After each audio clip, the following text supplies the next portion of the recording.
예, 저희가 이번에 MWC에 특별 취재팀을 보내면서 보여온 취재하고 직접 거기서 촬영한 영상들을 저도 방송을 통해서 계속 봤습니다만 참 가보고 싶더군요. 참 새로운 것들이 얼마나 저렇게 다양하고 많은지 그런 부분들에서 우리 시청자분께서도 이제 공감을 하셨는지는 모르겠습니다. 오늘 공감을 마지막으로 하실 수 있도록 저희가 특별 오늘 또 프로그램을 준비를 했습니다. 현장에 가 있던 3명의 기자 중에 2명의 기자가 스튜디오에 나와 있고요. 또 몇 차례 걸쳐서 전적으로 해설을 계속해 주셨던 MWC에 대해서 중앙대 위정현 교수님도 오늘 또 마지막으로 또 모셨습니다. 자, 세 분 어서 오십시오. 네, 안녕하십니까. 자, 잘 다녀오십니까 두 분? 자, 정 기자. 일단 우리 시청자분들이 MWC 얘기는 많이 들으셨는데 이 행사가 그냥 정확하게 뭔지는 또 이해하시지 못한 분도 계실 것 같아서 간단하게 행사 소개 좀 해주시죠. 네, 이제 MWC라는 거는 원래 모바일 월드 콩그레스의 약자입니다. 이제 세계 최대 모바일 전시회로서 뭐 이동통신 기기나 관련 통신 기술을 전시하는 그런 전시회인데 주로 모바일 쪽으로. 네, 이번에는 이름을 이 모바일을 강조한 모바일 월드 콩그레스 플레임이 아니라 MWC라는 약자로만 사용하기로 했습니다. 아, 그게 공식 이름이 그랬다는 거죠? 네, 이렇게 바꾸기로 했는데 왜 그랬냐 하면 이제 최근에는 MWC가 단순한 모바일만 전시하는 전시회가 아니라 그 이상을 뛰어넘는 모바일 이상의 것을 보여주고 있다 이렇게 생각하기 때문입니다. 그래서 뭐 예를 들면 올해 전시회에서도 모바일뿐만 아니라 인공지능, 로봇, 자율주행 같은 좀 새로운 그런 기술들도 같이 전시가 됐습니다. 좀 그래서 이 MWC를 이제 단순히 이제 모바일로만 국한되는 거는 이제 아니라고 이제 업계에서 얘기 나오고 있습니다. 네. CES도 비슷한 느낌이 많이 난다고 그때 우 기자 지난번에 가셨을 때도 그런 얘기를 했던 제 기억이 맞습니다. 나는데 그러니까 결국은 대세가 MWC도 그렇고 CES도 그렇고 4차 산업혁명 기술과 이렇게 접목된 이런 부분들이 이렇게 좀 많이 나오고 있다. 이렇게 이해하면 되겠군요. 이 행사 자체가. 네, 뭐 연결고리 자체가 스마트폰 자체가 이제 뭐 우리 몸으로 비유를 하자면은 뇌 같은 역할을 했는데 사실 이게 모든 게 다 초연결 사회라고 하잖아요. 그러니까요. 모든 게 연결이 되다 보니까 스마트폰이 사실 이제 더 이상 뇌가 아니라 그렇죠. 뭐 다른 게 뇌가 될 수도 있고 하기 때문에 그래서 주최 측에서는 이제 모바일에 국한되는 것보다 이제 범위를 넓혀보자 하는 얘기를 덧붙이기도 했습니다. 예.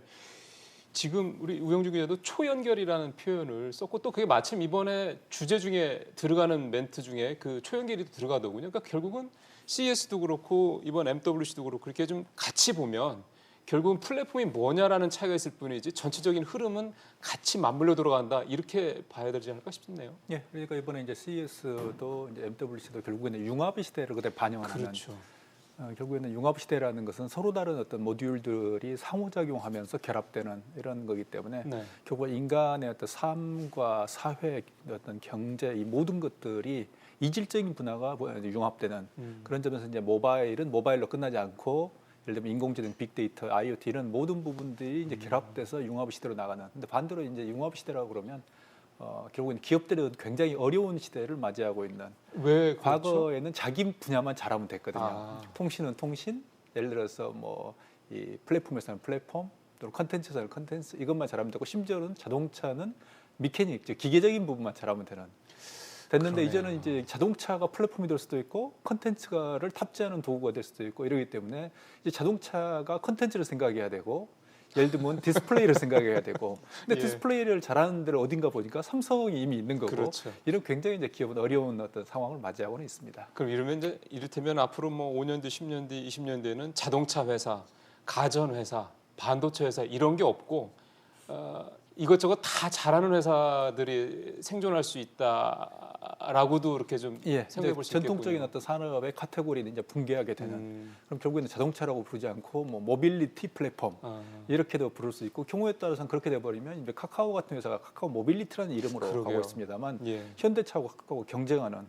이런 구조도 얼마 남지 않았다고 보입니다. 예, 그 말씀을 하시니까 미국에서 대학생들인가 젊은 친구들을 대상으로 설문조사했는데 그 자동차 회사, GM이나 포드 같은 자동차 회사의 대항마가 누구냐, 라이벌이 누구냐고 물어봤더니 구글하고 뭐 페이스북을 얘기했다는 그런 설문조사 결과를 기사를 본 적이 있는데요.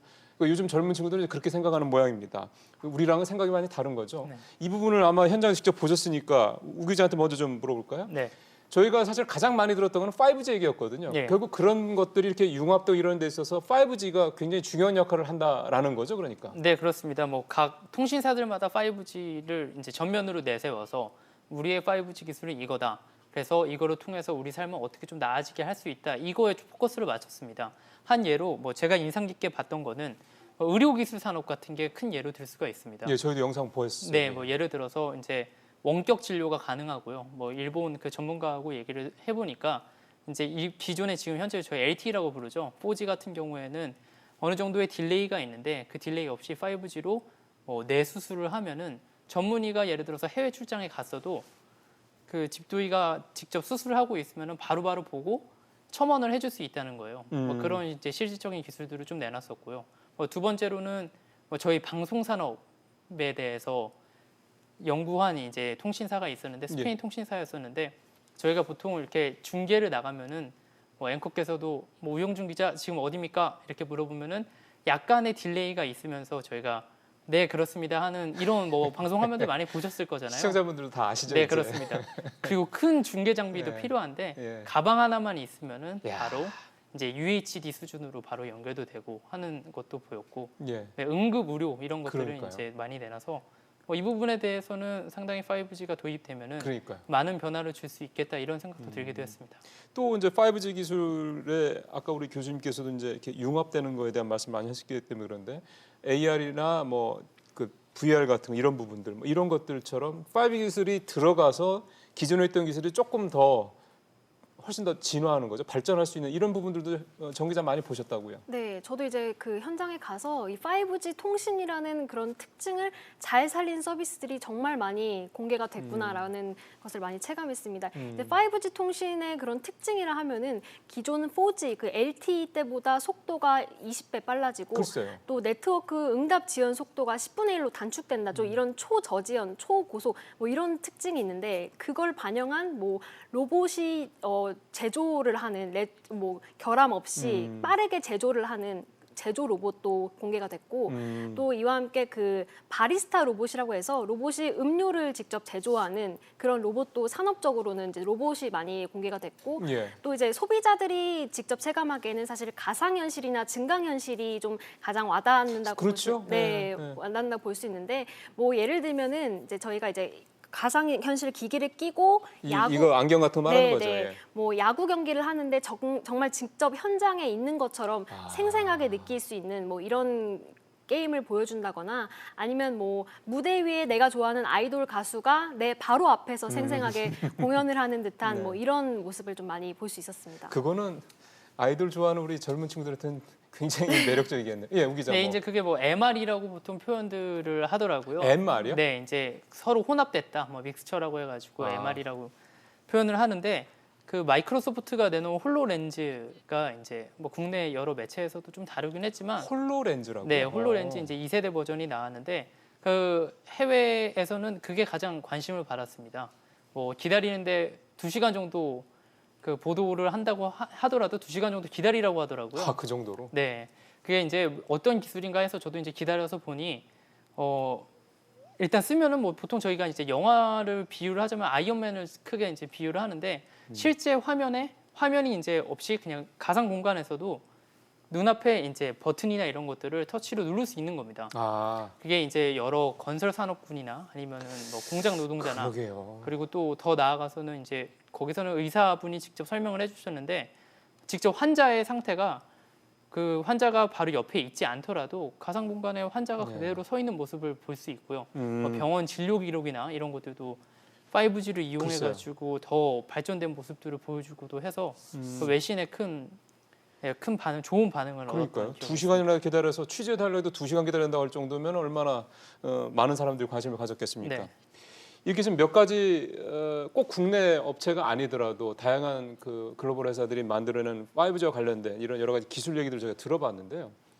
우리가 그럼 이 5G 기술을 당장 이번 달에 상용한다고 하는데 우리 같은 경우 서비스를 이 5G가 접목된 기술에 있어서는 또 우리가 이렇게 전 세계적으로 또 빠른 거는 아닌 거죠. 예, 그러니까 우리가 이제 전세적으로 가장 빠른 건 아니고 이번에 이제 특히 통신 장비나 이런 측면에 있어서는 이제 삼성전자 못지않게 화웨이가 중국에 굉장히 각광을 받았고 이제 화웨이가 이제 미중 무역 마찰 때문에 미국의 집중적인 견제를 좀 받고 있습니다만 그럼에도 불구하고 이제 화웨이 기술력에 대해서는 이제 모든 사람들이 이제 글로벌 어떤 바이어들이 관심을 가진다는 게 이번에 새롭게 어떤 입증이 그러니까 다시 한번 입증이 된 거죠.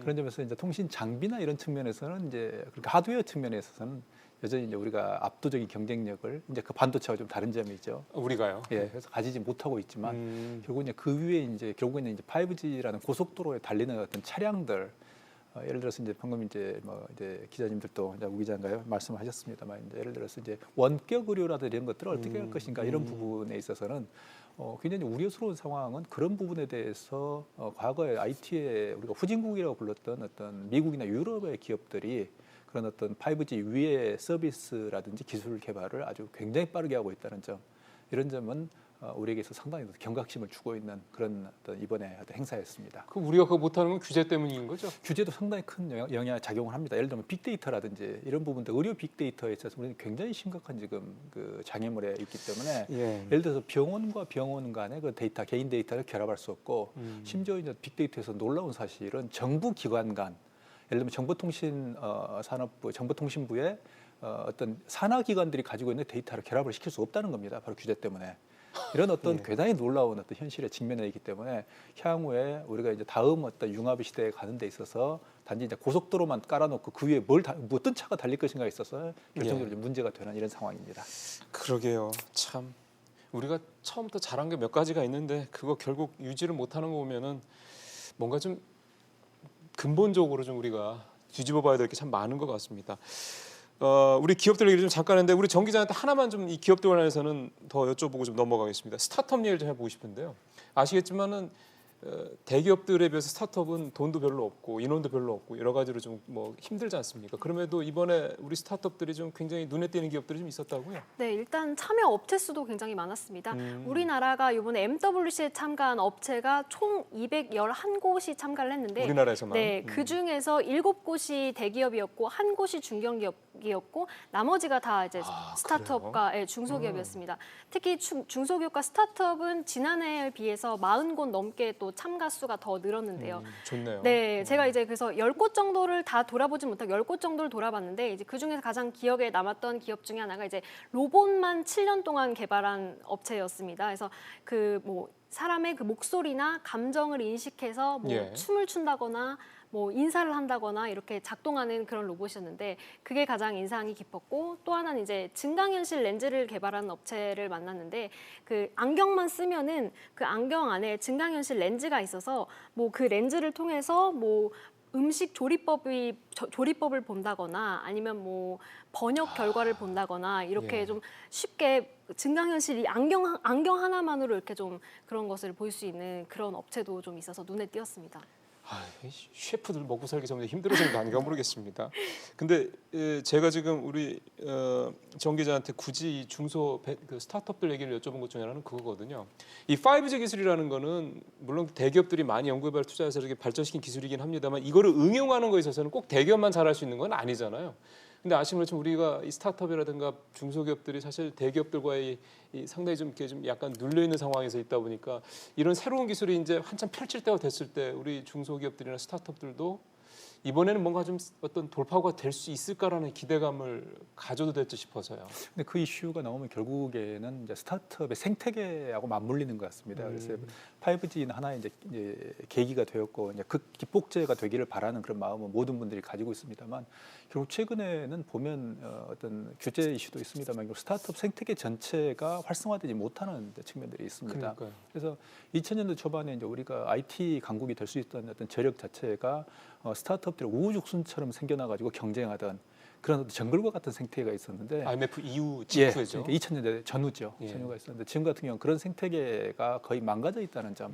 이렇게 해서 이번에 이제 5G가 과연 그럴 때 마중물 역할을 할 수 있겠는가 하는 점에 이제 문제가 있습니다만 그러기에는 지금 어떤 벤처들이나 스타트업들의 생태계 자체가 너무 어려운 상황이 아닌가 생각이 됩니다.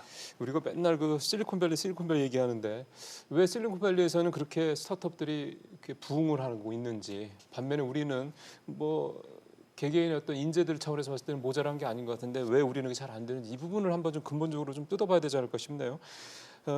이제 조금 다시 좀 미시적인 얘기 하나 가보겠습니다. 우 기자. 예. 뭐 의자도 거기서 리포트를 했습니다만 폴더블 폰이 하여간 제일 화제 중에 하나였던 모양이에요. 네, 그렇습니다. 뭐 앞서 삼성전자가 미리 샌프란시스코에서 공개를 했고 이번 MWC에서는 화웨이가 공개를 하면서 사실 외형적으로 스마트폰에 가장 큰 변화를 줬던 거는 폴더블 폰이었거든요. 그래서 모든 사람들의 관심이 있었습니다. 근데 저도 이거를 사실 만져보고 싶어서 전 시간에 제일 먼저 갔어요.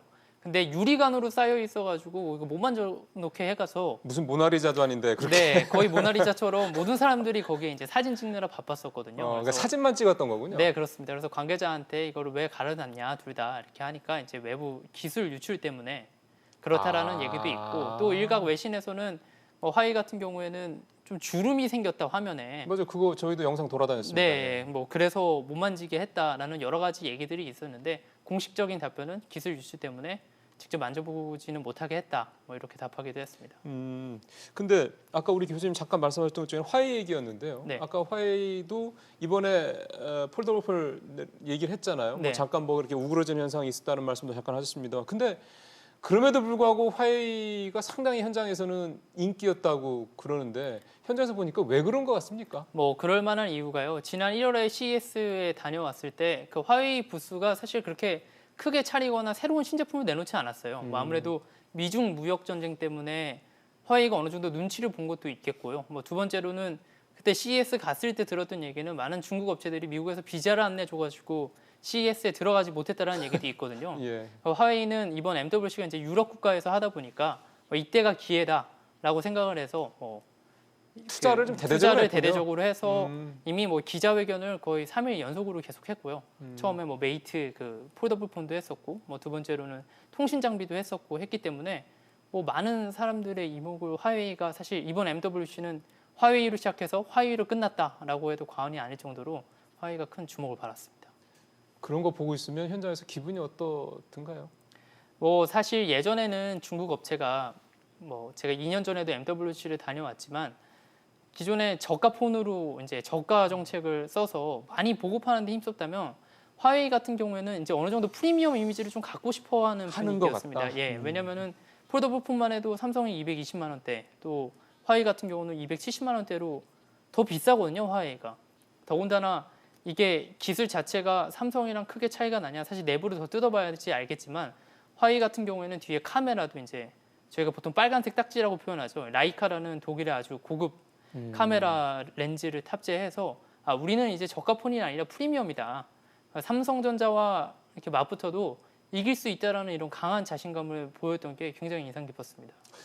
뭐 라이카 렌즈 쓴다고 그래서 뭐 갑자기 프리미엄 폰이 되는 거 아니겠습니다만 네. 그 정도로 좋은 어떤 부품들을 넣어서 맞습니다. 공을 들인다라는 걸 예. 자꾸 보여주겠다 그런 네. 의도겠군요. 그러니까 삼성폰에 비해서 가격도 비싸고 뭐 모양도 약간 좀 덜 빠졌다는 표현도 나왔습니다만 그럼에도 굳이 공개를 한 게 그런 예. 이유인 것 같고 아무래도 이번에 5G 스마트폰들이 좀 나왔기 때문에 정 기자가 그 부분 취재했죠. 어땠어요? 보니까 볼만 우리 기존에는 현재 우리 4G 폰들이랑 뭐 외관상으로 차이가 그렇게 많습니까? 네, 외관상으로는 사실 차이가 뭐 폴더블 폰처럼 접히는 핸드폰이 아니라면 외관상으로 차이는 없는데 이번에 이제 삼성, LG, 뭐 샤오미, 화웨이 모두 5G 통신을 지원하는 5G 전용 스마트폰을 공개했습니다. 사실 5G 통신 기술이 뭐 깔렸다고 해도 소비자들이 직접 체감할 수 없었던 것은 단말기가 없기 때문에 저희가 체감할 수 없었습니다. 기술만 있고 단말까지 안 나온 거군요. 네. 그런데 이번에 이제 공개가 됐으니까 조만간 이제 4월쯤 출시가 될 것으로 얘기가 되는데 그렇게 될 경우에 5G 통신 단말기까지 소비자들이 얻게 되면 이제 진정으로 이제 5G를 그렇죠. 체감할 수 있는 그런 상황이 오는 겁니다. 그러게요. 네.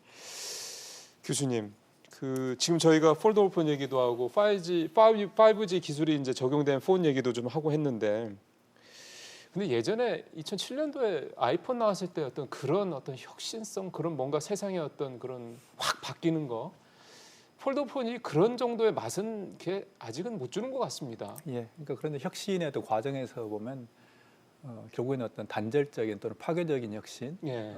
이렇게까지는 이번 이제 폴더블 폰이 이르지 못하고 약간의 이제 기존 폰의 변형 이렇게 이제 생각을 할 수 있는 거죠. 그런 점에서 그게 한계인가요, 일종의?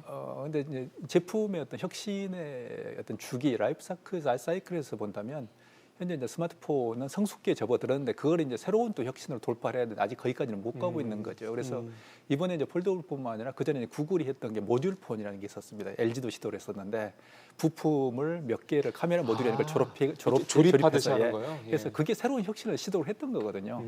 그러니까 하나 기존에 이제 스마트폰 같은 하나 완성형 통합형 모듈이라고 부릅니다만 거기에서 이제 모듈을 자유롭게 소비자들이 구성할 수 있는 이런 새로운 혁신을 했는데 뭐 구글도 LG도 실패를 했던 거죠. 근데 이번에 이제 폴더오픈도 그런 시도 연장선에서 볼 수 있는 거고요. 그런 점에서 본다면 이번 이제 MWC 이제 19 같은 경우는 돌이켜 볼 때 2007년 역시 스티브 잡스는 위대했었다라고 이제 우리가 다시 이야기할 수 있는 거예요. 그러니까 스티브 맞습니다. 잡스는 단지 이제 하드웨어적인 디바이스뿐만 아니라 생태계 그리고 전체 어떤 생태계 시스템이 어떻게 들어가야 되고 그러니까 기존의 그런 생태계 특히 음원 같은 경우도 이제 그렇습니다만 기존의 이제 음원들을 어떻게 스마트폰에 연결시키고 뭐 이런 것들을 종합적으로 기획을 했던 결국에는 거인이었기 때문에 결국에는 뭐 스티브 잡스가 뭐 일세리하면 성격이 아주 못됐다 뭐 이렇게 이야기합니다만 그럼에도 불구하고 지금 돌이켜서 올해 이제 어떤 MWC에서 보이는 그런 일종의 한계를 우리가 생각할 글쎄요. 때는 역시 스티브 잡스는 참 대단한 사람이야라는 어떤 결론을 내릴 수 있을 것 같습니다. 예, 제가 뭐 그 사람 밑에서 일을 안 해봤기 때문에 얼마나 승질이 못 됐는지는 모르겠고요. 어쨌든 말씀하신 대로 저희가 보고 있는 이 결과물, 그분 사후에 우리 지금 세계인들이 지금 누리고 있는 그 결과물을 보면은 지금 말씀하신 대로 충분히 얼마나 대단한 사람인지를 느낄 수 있었던 것 같습니다. 이제 마무리를 좀 해야 될 것 같습니다. 우리 기자들한테 먼저 한 말씀씩 듣겠는데요. 우리 우 기자 먼저 할까요? 네. 두 번을 좀 갔다 왔다고 우 기자가 말씀을 하셔서 네. 느끼는 바가 어쨌든 좀 다를 것 같아요. 이번에 끝나는 데면 어떤 게 생각이 좀 들던가요? 뭐 우선 이동통신사 중에는 이제 KT가 제일 먼저 이달 말에 5G를 상용화하지 않습니까? 뭐 우선 고속도로 앞서 교수님이 잘 표현해 주셨는데 고속도로는 우리가 먼저 깔았지만 그 위에 이제 좋은 스포츠카를 그렇죠. 얹을 거냐 아니면 예, 예. 경운기를 현재까지 타고 다니는 것처럼 경운기를 끌 거냐 뭐 이런 문제에 있다고 생각을 합니다. 왜냐하면 저희가 스마트폰 처음에 나왔을 때도 사실 뭐 큰 변화와 이제 혁신을 가져올 거라고는 누구도 예상하지 못하지 않았습니까? 당시 처음 스마트폰만 해도 그냥 전화하고 문자 더 잘 되고 음악 듣고 하는 게 전부 다였거든요. 근데 현재는 뭐 카카오톡부터 시작해서 택시도 부르죠, 뭐 지도도 보죠, 내비게이션도 다 스마트폰에 들어가 있지 않습니까? 결국 5G도 일단 먼저 깔아놓으면은 그 위에 올려져 있는 그 소프트웨어들은 사실 남은 과제라고 생각을 합니다. 맞아요. 근데 유럽 예. 국가들이나 미국 국가들 같은 경우에는 그거에 대한 고민이 상당히 깊습니다. 우리 삶을 어떻게 바꿀 것인가에 대해서. 우리는 일단 고속도로 가는 데에만 집중돼 있다면 어느 정도 이제 규제가 막혀 있기 때문에 더 나아갈지 못하는 부분들이 있는데 뭐 하루빨리 좀 규제가 많이 풀려서 우리도 그 같은 대열에 선상선에서 경쟁을 해야지 살아남을 수 있지 않을까 이런 생각이 들었습니다.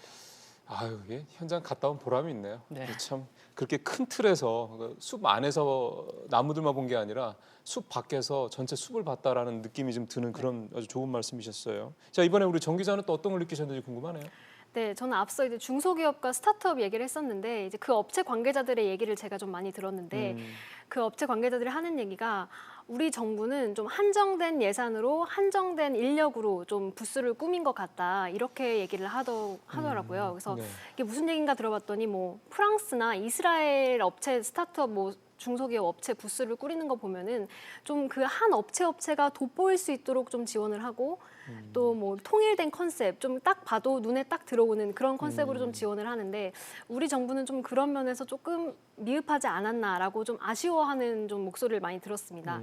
그래서 우리 정부가 좀 그 업체 참여 업체 수만 이렇게 무작정 그렇죠. 늘릴 것이 아니라 예, 좀 예. 내실 좋은 있는 말씀이네요. 지원으로 좀 업체들을 돋보이게 한 그렇죠. 업체를 예. 돋보이게 할 수 있으면 좀 좋겠다는 생각을 많이 들었습니다. 두 분 말씀을 들으니까 우리가 겉에 이렇게 하는 건 잘하네요. 네. 그죠? 속을 못 채워서 그렇지. 마지막으로 우리 교수님한테 이번 MWC 2019를 한번 종합적으로 한번 평가해달라고 부탁드리고 싶습니다. 이번에 전반적으로 그러니까 5G하고 결국에 이제 폴더오폰 이 두 개의 어떤 키워드로 우리가 이제 요약 정리를 할 수 있을 것 같습니다만 결국에는 이제 통신과 하드웨어 디바이스에서는 일정한 한계에 도달했다라고 볼 생각을 할 수 있겠습니다. 그래서 5G도 사실은 어떤 용도로 쓰일 건가를 생각하지 않고 일단 하고 보자는 일단은 고속도로 깔고 그 다음은 생각을 해보자라는 어떤 그런 형태의 어떤 기술 주도형 어떤 하나의 혁신의 느낌이 좀 강하고요. 폴더오폰 같은 경우도 이제 아까 말씀드렸지만 결국에는 이제 이 아이폰 정도의 어떤 혁신적인 충격은 역시 주지 못했다. 그래서 끊임없이 이제 모색하는 단계다라고 이제 보여지는데요. 결국에는 우리가 이번에 이제 올해 MWC만 보면 이제 또 이제 그런 어떤 몇 가지 그런 새로운 어떤 감회를 볼 수 있습니다. 이거 10년 주기로 본다면 과거 1990년대 후반에는 이런 어떤 전자 전시회를 주도했던 게 일본 기업들이었습니다. 예. 그래서 뭐 소니 TV 옆에는 삼성은 가지도 못했고요. 근데 그 후에 10년 후에 2008년 9년을 보게 되면 한국의 IT 기업들이 결국에는 전 세계 시장에 충격을 주었었습니다. 좀 놀라운 혁신, 그리고 전 세계가 한국을 바라보는. 그래서 좀 한국을 보면 IT의 미래가 보인다는 게 2000년대 바로 중반 후반이었습니다. 근데 지금 10년이 지나서 이제 그 한국의 자취가 퇴색하고 있는. 그러네요. 그리고 정반대로 이제 인공지능, 빅데이터, IoT 이런 게 등장하면서 미국과 유럽 기업들이 다시 한번 재등장하는 것과 더불어서 예. 중국이 전 세계 시장에 임팩트를 주고 있는 거기에서 한국 기업이 반대로 퇴색하고 있는 이런 좀 안타까운 좀 현실을 좀 보고 있는 것 같습니다. 그래서 한국의 기업들을 보면 정말 삼성전자하고 LG라는 두 개의 큰 그러게요. 덩어리가 있고 나머지 어떤 생태계는 존재하지 않는 그래서 두 개의 어떤 큰 산맥만으로는 전 세계의 어떤 IT의 흐름을 끌고 갈 수 없기 때문에 빨리 그런 어떤 생태계를 복구해야 된다는 좀 절실한 느낌이 있었습니다. 예.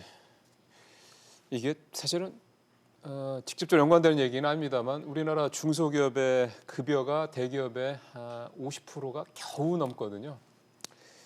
우리가 중소기업에 잘 안 가려는 이유가 있겠죠.